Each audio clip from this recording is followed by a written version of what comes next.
Cuando lo vemos por ubicación ideológica, vemos algo que hemos notado en todos lados. La derecha está más polarizada que la izquierda en Estados Unidos.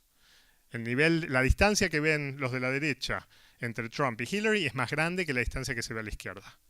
Sí vemos que la gente que está más en los costados, en general en izquierda y derecha, tiende a ser un poquito más intensa. ¿Por qué? Porque sabemos que los sesgos aumentan con información. La mayoría de gente piensa, no es sesgo, porque lo que pasa es que no saben. Si vos le das la información y la leen, el sesgo disminuye. No, lo opuesto. Yo no sé nada. Agarro un diario y digo, puede ser. Agarro otro diario y digo, puede ser. Leo los dos diarios. Yo leo página 12 o leo La Nación durante 3 o 4 días. Agarro página 12 después y lo leo y digo, ¿qué están diciendo estos? Cuanta más información adquirimos, más la información que adquirimos presiona sobre la consistencia que tenemos y tiene que ser consistente con lo que ya sabemos. Entonces, saber más en Estados Unidos está muy medido, incrementa el sesgo, no lo disminuye. ¿Sí? Lo que tenemos que hacer es leer más de todo. Pero ¿quién está acá dispuesto a leer Breitbart News? ¿O quién está acá dispuesto? ¿Cuántos de ustedes leen La Nación? Página. Y ahora están los que dicen, no, yo leo ambos. ¿Cuántas noticias de ambos leen?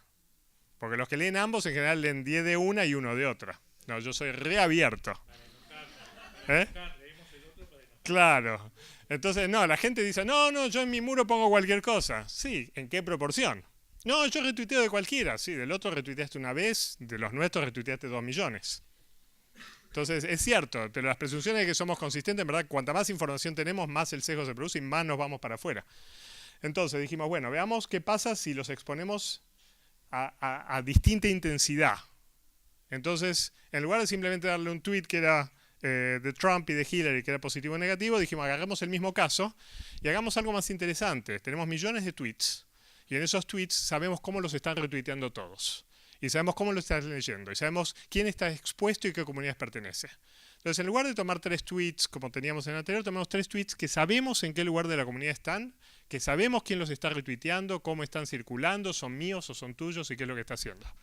Y entonces agarramos 3 tweets relativamente similares. Ahí perdemos la capacidad de hacerlos que sean idénticos, o sea que estamos sacrificando una parte del experimento para ganar otro, que es que podemos experimentalmente ver si la data se acerca a lo que vemos en el mundo real.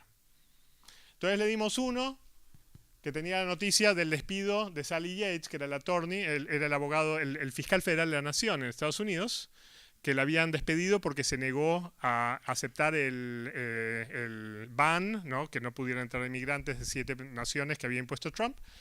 Y ponemos el de AP, que es más o menos moderado, ponemos el de Fox News, que es el de la derecha, y ponemos el del New York Times, que es el de la izquierda. Y los ponemos los 3, y lo que hacemos es dividimos el grupo en 1, 2, 3 grupos, cada uno recibe solamente uno de esos, pero lo que estábamos midiendo acá no era eso, sino cuánto tiempo estaban mirando el tweet. Lo que queríamos ver no era simplemente si estaban expuestos, sino que lo que queríamos ver era el dosaje. Imaginen que ustedes ven un tweet y lo vieron y pasan rápido.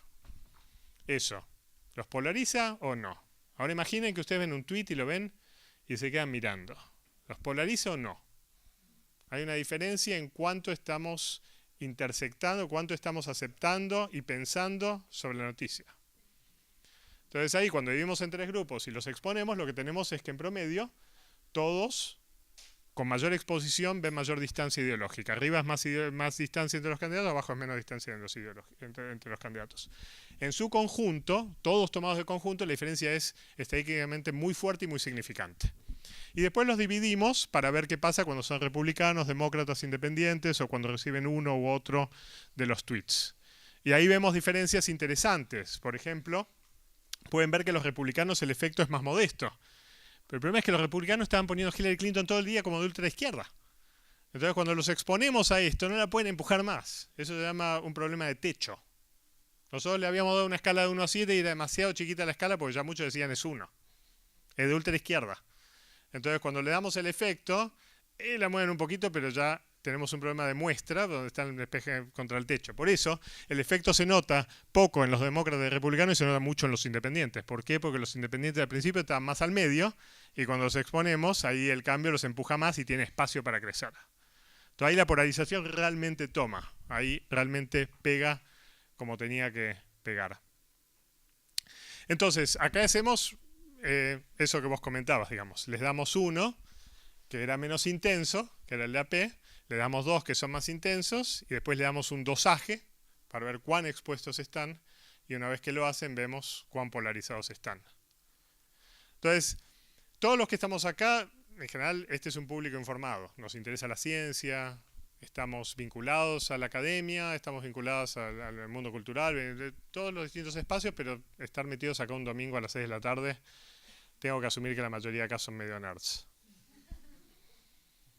Con lo cual, tengo que asumir que ustedes están mucho más contrastados que la mayoría de la población, porque tengo que asumir que ustedes han adquirido mucha más información y entonces están mucho menos dispuestos a tomar resultados que son cognitivamente disonantes. Y al mismo tiempo, como son mucho más informados, estoy seguro que ustedes piensan que son más abiertos y que entienden mejor cuál es la posición y que realmente, digamos, lo que están viendo está mucho más cerca de lo que objetivamente cualquiera que tiene 2 dedos de cerebro debería saber, ¿no? Y todos tienen 2 dedos de cerebro, pero están en distintos lugares. Así que bueno, en la medida en que eso pasa, podemos distinguir algo que es muy importante en las redes. En las redes tenemos 2 fenómenos que son importantes de analizar. Uno es, hay burbujas informativas que son enormes. Y eso quiere decir que vivimos en un mundo mediático y en redes sociales que son muy consistentes para adentro. Como decía antes, nosotros pensamos que tenemos amigos de todas las hordas y de todas las tribus y de todos los planes y de todas las comunidades, entonces somos muy abiertos, pero lo cierto es que le damos like y retweet y fab a la gente que está muy consistente y hay ciertos amigos que uno, ni siquiera por lo que están poniendo, sino porque son amigos y los queremos, le damos un fab o un retweet o un like. Decimos, sí, evitemos que maten a estos animalitos en el Congo, fab. ¿No? Ni lo pienso, lo mando. Total viene de alguien que yo pongo las manos en el fuego por él. Y tenemos gente que no tanto. Entonces la información que nos llega en Twitter tiene un nivel de consistencia ideológica enorme. Porque lo que hay detrás son directamente entidades que están interactuando entre sí, en las cuales las afinidades fuertes, que son tanto a nivel ideológico como a nivel afectivo, son tan fuertes que viene algo de información y clic, lo mando, clic, lo mando, clic, lo mando. Entonces estoy todo el tiempo recibiendo información que es muy consistente. El problema que tenemos en esto es que la información vuelve y vemos que, por ejemplo, esta es la oposición en el caso del ban contra los inmigrantes en Estados Unidos y este es el trumpismo en el caso del ban contra los inmigrantes y la oposición es grande porque cero gobierno es un desastre. O sea, el gobierno debe estar bajo fuego. Ningún gobierno tiene redes más grandes salvo que esté haciendo algo raro con la data. ¿Sí? Porque estar en la oposición es fácil, es tirar cascotazos. Y estar en el gobierno no es tan fácil. Entonces estos son muy grandes. Y tenemos esto que son las burbujas informativas y todo el mundo dice que hay burbujas informativas muy intensas. El problema es cuánto de eso que vemos tiene que ver con la estructura de los medios, con la información, y cuánto tiene que ver con cambio de actitud. En esto que estamos haciendo, ¿alguien cambia de actitud en algún momento? ¿Hay alguno de ustedes que haya cambiado de opinión? Entonces, todo el tratamiento que estamos haciendo es porque si no, es imposible saber qué es lo que está llegando, que es cambio de opinión y que es burbuja en la cual simplemente nos juntamos con nuestros amigos y nos dedicamos a hacer eso. Entonces, Facebook es peor. Así que bueno. En trabajo que estamos haciendo, en esos mismos podemos ver que la gente es muy rápida para likear, para ignorar y que para reply o retweet tarda mucho, se lo toma más en serio y podemos entonces medir el nivel de consonancia informativa o disonancia cognitiva que tenemos dentro de cada grupo en estas comunidades para ver qué cosas son aceptadas y qué cosas no. Última cosa interesante, pero digamos pregunten lo que quieran porque ya estamos medio en la parte de... Cuando ven estas imágenes, la gente también tiene que pensar que las redes sociales van cambiando todo el tiempo, ¿no? Y siempre digo, en verdad es como una especie de cerebrito que tiene todas las comunidades que están organizadas y cuando uno pincha en distintos lugares, se activa ese lugar. Entonces, distintas cosas abren diálogos políticos en comunidades que son distintas. Entonces, de lo que habla, por ejemplo, America First, ¿no? Primero América a la derecha, y eso activa, es totalmente distinto que lo que está activando, por ejemplo, borren Uber. Esta es una de las más populares en el ban. Borren Uber. ¿Por qué piensan que borren Uber fue tan importante? ¿Borren qué quiere decir? Que borren de sus aplicaciones a Uber. Si ustedes tienen un teléfono y tienen a Uber, bórrenlo. Por la huelga de taxistas. No, Por el escándalo este del acoso sexual. tampoco. Era antes. Es porque el dueño de Uber aceptó que iba a ser parte del comité asesor de Trump cuando asumió poder político. Pero cuando viene el ban, aparece borren Uber. Es como acá en el tarifazo te toman de boludo. Ese aparece en un lado de la política y no en el otro. Así que bueno, las redes sociales se activan. ¿Y eso qué quiere decir? Quiere decir que ciertas cosas pueden circular acá o pueden circular allá. Las mentiras, fake news, solo va a circular en ciertas áreas porque hay burbuja, pero también porque hay disonancia cognitiva y funciona en esa comunidad, transmite a una velocidad totalmente distinta. Sí. Vos decís que según los temas que se tocan, entonces cambian, digamos, los racimos de oposición. Pero, ¿y qué pasa si uno expone a un tema distinto?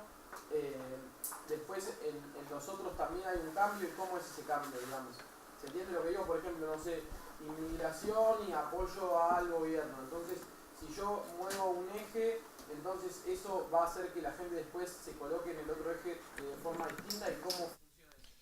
No, no mucho. ¿Vieron el dicho de si un árbol cae en el bosque y nadie lo ve, cayó un árbol? Eh, en las redes sociales hay un conjunto de teorías muy interesantes que se han desarrollado en los últimos años que dicen que los políticos no hablan entre sí. ¿Sí? Si yo hablo con vos y yo tengo una ventaja informativa en un determinado tema, por ejemplo, yo soy el radicalismo, ¿sí? No hablo de la economía, ¿sí? Yo soy, en cambio, no sé, el PRO, el FPV, lo que ustedes quieran, yo sí hablo de la economía. ¿El radicalismo debería tratar de cambiar la narrativa de la economía con la esperanza de apropiarse del tema? Entonces todas estas teorías dicen, no, eso es imposible. Entonces si vos hablas de un tema que no te beneficias, lo único que haces es aumentás la visibilidad del tema y beneficias al otro. Entonces no deberían hablar del otro tema. Entonces, entre los temas no necesariamente hay derrame. No necesariamente el hecho de que hables en un espacio político produce derrame informativo hacia los otros y cambios de opinión. Y en muchos casos estos son como áreas estancas, ¿no? Donde lo que uno modifica, las percepciones de cambio en una dimensión, no afectan la otra, salvo que lo hagan como en los tweets, vía la percepción de capacidad, vía la afectividad.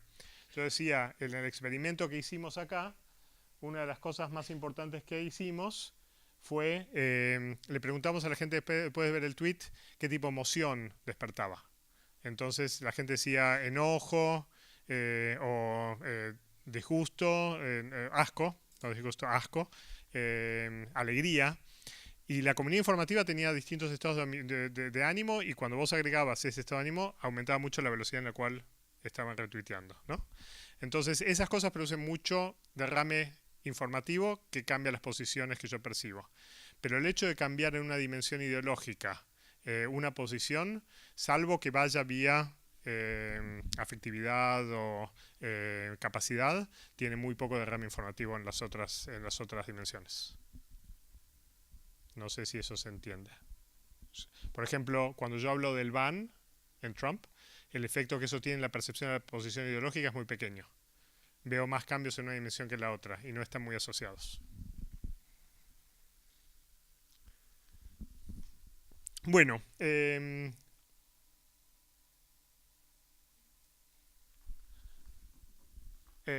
dado que podemos medir eso, podemos saber que los republicanos, cuando vieron el ban, estaban felices y apretaban rápido, like, retweet, joy, etc.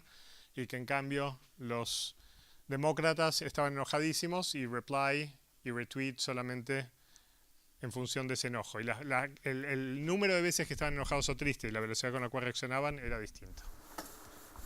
Me dice cuando la gente retuitea con agregados y dice, mirá qué bestias que son lo que hicieron, Sí. no es lo mismo que decir No. que retuitar solo o que dar algo positivo. No, eso en general entra en la data como si fuera una respuesta. Cuando estás embedding, cuando que insertás el tweet del otro, aparece como un tweet separado o como una respuesta, dependiendo de cómo lo estoy respondiendo. ¿Cuántos de ustedes usan Twitter? ¿Y cuál es la actividad principal que hacen en Twitter? ¿Qué es lo que más hacen? Leer. Y si tienen que hacer algo, lo cual es consistente, o sea, cuando ven acá van a ver que la actividad primaria que tenemos es ignorar de 40 a 80% de los tweets, la gente simplemente ignora. Y además la decisión de si ignora o no es muy rápida. ¿Qué es lo segundo que más hacen? Like, exacto. Es lo mismo. Y además, cuanto más rápido fabiamos, más de acuerdo. Menos problema de disonancia cognitiva hay. ¿Qué es lo que hacen con menor propensión? Retuitear retuitear y contestar. Con lo cual nosotros podemos distinguir esas cosas y lo que notamos es que la gente invierte mucho más tiempo cognitivo en pensar si contesta o no contesta, y en general para contestar reply, enojo, asco, angustia son las cosas que describe la gente al leer un tweet, mientras que cuando está ¿cómo se llama? Retuiteando, hay más de las positivas, lo mismo like, y en el ignore es simplemente uno ve el tweet y decide rápidamente si quiere, si le interesa o no, y pasa rápidamente. Eso es como en casi todas las áreas de información.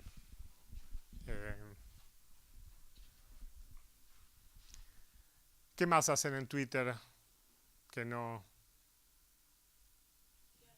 ¿Eh? Tuitear. ¿Cuántos de ustedes tuitean? ¿Saben que es una fracción pequeña de la data? ¿Cuánto de todo lo que hacen, cuántas veces escriben un tweet? ¿Y cuántos de ustedes cuando tuitean lo hacen a un amigo y cuántos lo hacen porque es un microblog? Es uno de los problemas de Twitter. La mayoría de la gente...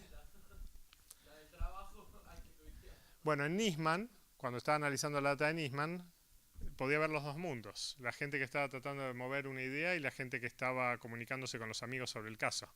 Y la gente muchas veces no se da cuenta que esto no es Facebook. Ponían todo tipo de comentarios y todo tipo de ideas y actúan sin distinguir que en verdad microblogging y Facebook son distintos. Yo veo todo lo que hacen.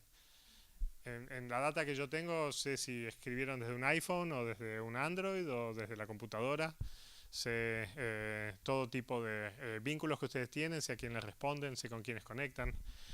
Esta información que ven acá tiene nombre y apellido para todos los usuarios, simplemente que por cuidado de sujetos humanos uno no lo usa porque sabe que si bien las autoridades políticas lo hacen para eso, la mayoría de los usuarios uno no tiene por qué poner el nombre. Pero como es microblogging, este en verdad es un blog público. La gente simplemente, la línea que separa al acto individual, personal y afectivo con nuestros pares de la opinión pública, del acto político público, es súper delgada y la gente no discrimina esos dos espacios muy claramente. Yo, digamos, más o menos lo que me doy cuenta es que las dos comunidades hablan más entre sí, es como tribuneros para sí mismos, ¿no? Sí. Pero ¿qué pasa si yo estoy en plena campaña electoral y tengo que convencer al otro para que venga para mi bando? ¿Gasto por el chimango? Porque en realidad el tipo ahí no va a cambiar de opinión. ¿Le hablo al niño para que radicalice? Sí. ¿O le hablo al del medio? No gastes pólvora en chimango.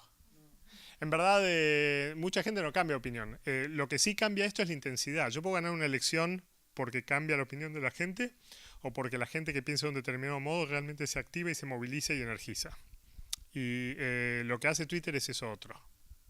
Twitter, esto está muy bien medido. Hay dos formas de procesamiento muy distintas de la información. Yo les puedo dar un texto largo y ustedes lo leen el texto y una vez que lo leyeron les pregunto, bueno, ¿qué piensan que pasó con tal carácter y qué piensan con tal persona y qué piensan de tal cosa en el texto? Y eso se llama memory processing, backward memory processing, porque en general lo estás leyendo. Y otro se llama online memory processing, ¿no? Procesamiento en línea. Y procesamiento en línea no quiere decir que lo vemos en internet. Significa que yo te doy una frase y te pido una respuesta. O una frase y te pido una respuesta. Una frase y te pido una respuesta. Cuando eso está bien medido, lo que muestra es que la gente que lee primero el texto y responde, o que lee cada uno y va respondiendo, el que va respondiendo online, en línea, tiene mucho mejor recall. Recuerda muy bien, mucho mejor que el otro lo que estaba leyendo. Reacciona más intensamente a eso que estaba leyendo y además lo preserva más en el tiempo. Twitter es online memory processing desde el principio. Recibimos todo en una frase y reaccionamos. Frase, reaccionamos. Frase, reaccionamos. Frase, reaccionamos. A diferencia de los textos largos. Y eso es lo que también implica que tenemos mucho más alto recall, mucha más intensidad de respuesta. Y por eso Twitter para mí produce un efecto de polarización. Porque lo que está haciendo no es lo mismo que si yo te diera la información de todos los tweets y lo leyera y después te preguntara. No está generando en la audiencia gente que piense, sino gente que actúe. Exacto, produce una reacción. Esa sensación de que estás en el secundario y digamos... digamos, no sé, está William Wallace generando motivación para las tropas. No Sí. tanto, che, pongámonos a pensar por dónde atacar. Eso no es Twitter. Nunca vas a ver una frase como, ¿por qué nos sentamos y hablamos de este tema? Salvo que un político haya dicho lo opuesto y sea para cargarlo. Así que, no, Twitter es un espacio muy agresivo. Yo publiqué el libro de Nisman, ¿no? El momento que sale el libro de Nisman, empiezan a llegar 2, 3 tweets diciendo, interesante, esto, lo otro, qué sé yo. Y de pronto, si así es como haces investigación, sos un pelotudo. Y empieza de pronto una cadena. Y yo, el primero dije, mira, un troll, ¿no? El segundo dije, qué raro. Al tercero, digo, ¿qué está pasando? Resulta que en una paginita donde había puesto un ejemplo trivial para el texto, que era página 130, un tuitero había plagiado a otro, y al ponerlo en el libro los puse al revés. Puse el nombre, se ve la fecha, pero puse el nombre al revés. Y claramente en la edición ni lo noté.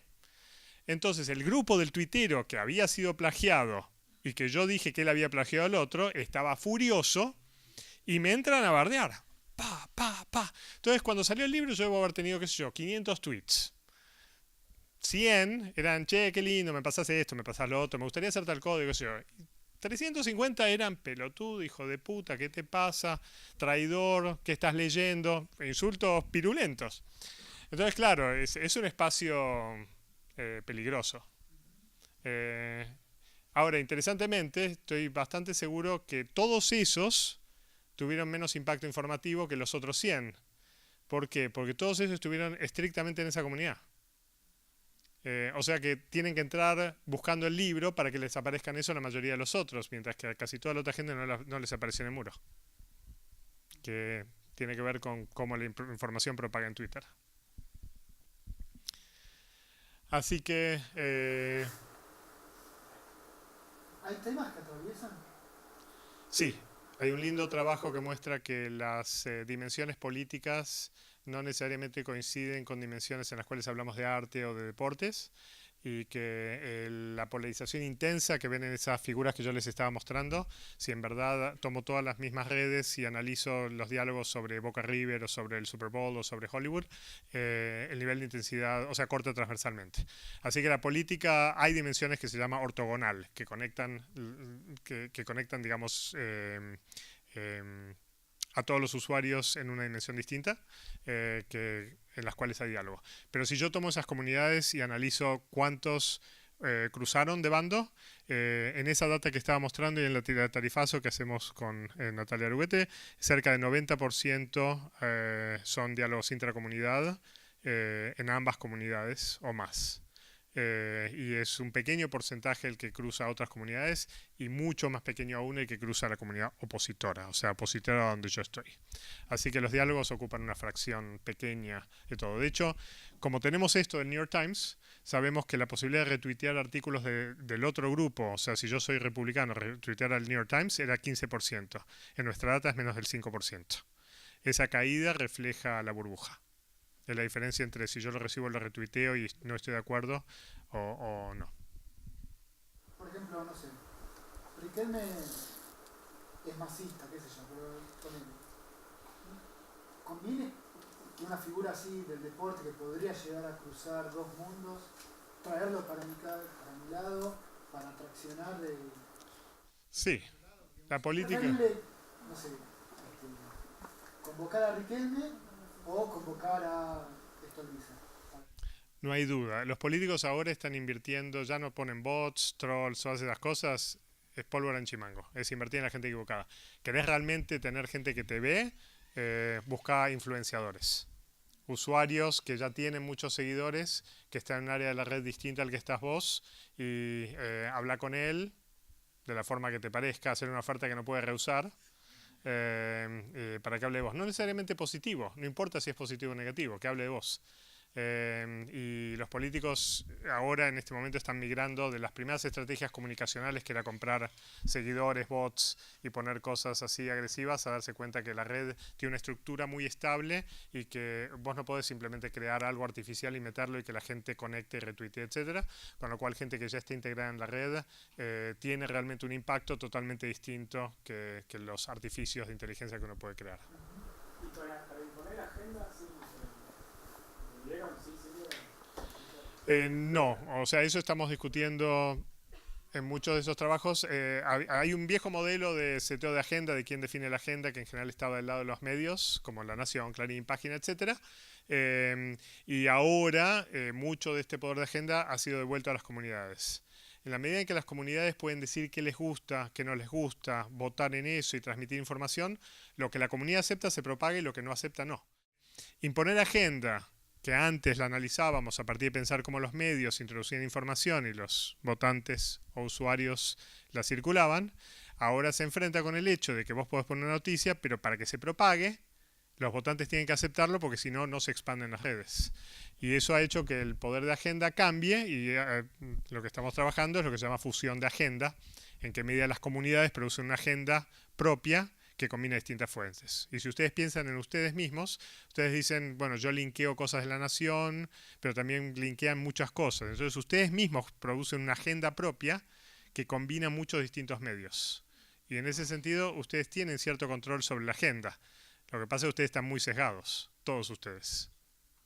Entonces lo que producen es muy particular. Vos ahí decís dos, la agenda y la creencia o la precreencia de esa comunidad. ¿Existe manera de inyectarle precreencia a la comunidad? Sí, hay dos formas. Una es hacer encuestas con experimentos como hicimos, la otra se llama field experiments, experimentos de campo. Y eso... No, eso se llamaba el modelo hipodérmico. El modelo hipodérmico que vos inyectás, esto se discutió mucho justamente después del nazismo. Y es toda la discusión del área de comunicación temprana hablaba del hecho de que los medios te inoculan, ¿no? Y te dan información y vos aceptás esa información y de pronto sos un converso. Y muy temprano, ya en los 50, 60, fue notable que el efecto hipodérmico no existía, que no te pueden inocular, no te pueden dar una inyección y vos tomás esa información. Por eso, en el 60, 70 cambia todo el modelo y se trata, en lugar de esto de que vos te pones información y vos la absorbés y cambiás de posición, que lo único que eso sí te da y está bien medido es que cambiás cuán importante crees que es la información y no el contenido. O sea, los medios podían decirme esto es importante y yo iba ahí, pero no me podían decir hay que pensarlo así y yo decía, bueno. Cuando nos movemos a las redes sociales, lo que tenían, que no era control del contenido, sino de la importancia, desaparece. Y ahí se discute si estamos en una era de lo que se llama efectos mínimos, que quiere decir ahora los medios no solamente no pueden decirte qué pensar, tampoco te pueden decir qué es lo que es importante. Hay que tomarlo con un poco de pinzas, porque sabemos que en las redes sociales no hay usuarios más importantes para transmitir política que los medios tradicionales y que los políticos. Entonces, por un lado no te pueden decir qué pensar, por otro lado no pueden imponerte agenda, pero al mismo tiempo, cuando una comunidad se define como comunidad, lo que más transmite información está ligado a medios tradicionales. La pregunta es si eso produce cambios de actitud o no, por eso necesitamos experimentos. Entonces hay una especie de determinismo, digamos, o sea, la teoría de la posverdad que está diciendo solo germina donde había campo fértil y no sabemos cómo, o ya está determinado si un campo es fértil o no para determinada posverdad. Sí, pero sabemos muchas cosas. Lo que pasa es que los individuos, para decirlo de este modo, resisten mejor que lo que muchos pensamos. Son menos capaces de ser manipulados, inoculados, etc. Por eso decía, empezamos con la frase del principio que yo trataba de poner en vía de Trump y decía, uno tiene, por ejemplo, esto, ¿no? Donde Trump dice, el falso Trump, ¿no? Dice que se puede engañar a algunos todo el tiempo. Y en realidad lo que la teoría te dice es, no los estamos engañando. Lo que estamos haciendo es dándoles lo que ellos quieren. Si nosotros tratamos de engañarles, de dar la información que ellos no quieren, no propaga, no se expande en las redes, no los convence. Entonces, la gente es mucho más obtusa, cerrada y digamos, valiente en sus creencias que lo que uno piensa. Lo que pasa es que esas creencias, en muchos casos, son una mierda. Pero cuando uno tiene la posverdad y tiene a alguien que abusa de poder, imponiendo una idea y diciéndote, yo sé que es falso, pero lo hago porque sé que esto te produce un malestar, ahí el problema no es que yo lo crea, ahí el problema es el cinismo de saber que eso que me está diciendo es una forma de violencia. Porque cuando alguien te dice algo que no cree que es mentira, porque simplemente creen algo que es mentira, vos tratás de discutir por qué eso no es cierto. A veces no es la posverdad. Mentiras siempre hubo y confusiones siempre hubo y malentendidos siempre hubo. De nuevo, la posverdad es violentarte con algo que vos sabés que es falso y te lo estén imponiendo para maltratarte. Quería preguntar, en realidad dos cosas. La primera era si ustedes vuelven a los temas, por ejemplo el Ni Una Menos, o sea, el primer Ni Una Menos a las marchas del año, etcétera, y qué conclusiones llegan. La otra pregunta tenía que ver con la agenda. ¿Quiere decir que de alguna manera la agenda política que se está imponiendo en las redes, o sea, qué tanto está implementando la agenda política desde las redes, desde que las conversaciones están ocurriendo aquí, versus lo que el funcionario o la dirigencia quiere imponer? Esa es la pregunta. Respecto a la primera, sí, hicimos la toma de la primera Ni Una Menos y la de segunda Ni Una Menos tuvo casi un tercio de tweets menos, tuvo menos actividad, considerablemente menos actividad que la otra. Al mismo tiempo es interesante porque temas en los cuales hay mucho consenso y están instalados también van a producir menos intensidad en la activación.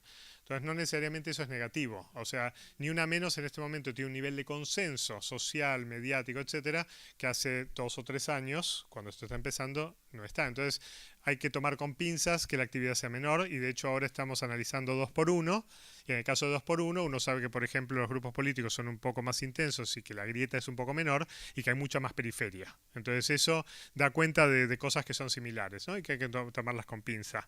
Se desinfló el tema, o sea, como que cuando está asociado al hecho, con las noticias, digamos, Sí. hay como una correlación en esa interacción y una vez que ya deja de ser noticia para ir como que se va desinflando en las redes sociales por lo menos, porque quizás es una marcha y es multitudinaria, por ejemplo. Sí, y en el Congreso cosas muy importantes sobre las que hay consenso no llegan al plenario, porque se deciden en comisión, van un paquete al principio y si no hay objeciones ni enmiendas no se puede discutir por reglamento de Congreso. Entonces no necesariamente que no haya mucha actividad significa que no es importante, a veces significa que el consenso es tal que eso pasa. Tenemos un experimento muy lindo sobre la cuota de género que hicimos en la Universidad de Maryland con colegas y muestra en Argentina, queríamos ver si cambiar el encuadre y hacer cosas un poco más sexistas o menos sexistas, cambiaba la percepción de la cuota de género. El nivel de consenso era tan alto sobre la cuota de género, la paridad no lo medimos, esto era la cuota, que pasaba lo mismo. Entonces, cuando uno tiene áreas en las cuales hay consenso, no activa políticamente del mismo modo y piensen que Twitter es el área de la activación y particularmente de la activación negativa. Pero ahora me perdí con lo segundo que decías. La otra era el tema de imposición de agenda, digamos, si hoy las 8 niñas estaban como imponiendo más agenda que antes la hacía política. Y eso en Argentina, creo que lo estuvimos mencionando con colegas últimamente, hay un cierto desinflarse de Twitter. Creo que Facebook no, pero sí creo el diálogo político en Facebook, pero eso es informal y a ojo de buen cubero, porque en verdad en Twitter sí lo medimos y en Facebook no. Facebook, la gran mayoría de los perfiles son privados, entonces para poder medir ese movimiento hay que hacer acuerdo con Facebook. Esto es todo público, entonces eso facilita. Pero sí, ha bajado el nivel de intensidad. Hay un artículo, un estudio súper interesante que se hizo en África sobre el efecto de la competencia electoral en la identificación étnica, que muestra que cuanto más intensa es la competencia electoral, más los individuos se identificaban como parte de un grupo étnico. Esa es la forma en que la política activa identidades. En la medida en que se desinfla un poco la polarización en Argentina y la crispación, vemos un cierto decaimiento y elecciones intermedias como estas son de baja intensidad, entonces la red no es lo que era, digamos, era más divertida hace un par de años. Quería reponer, complementar un poco la información respecto de lo del dato que había quedado Ernesto en función de agenda. Me parece que se puede reponer desde lo que estuvimos visualizando sobre las narrativas que recorrían esas comunidades.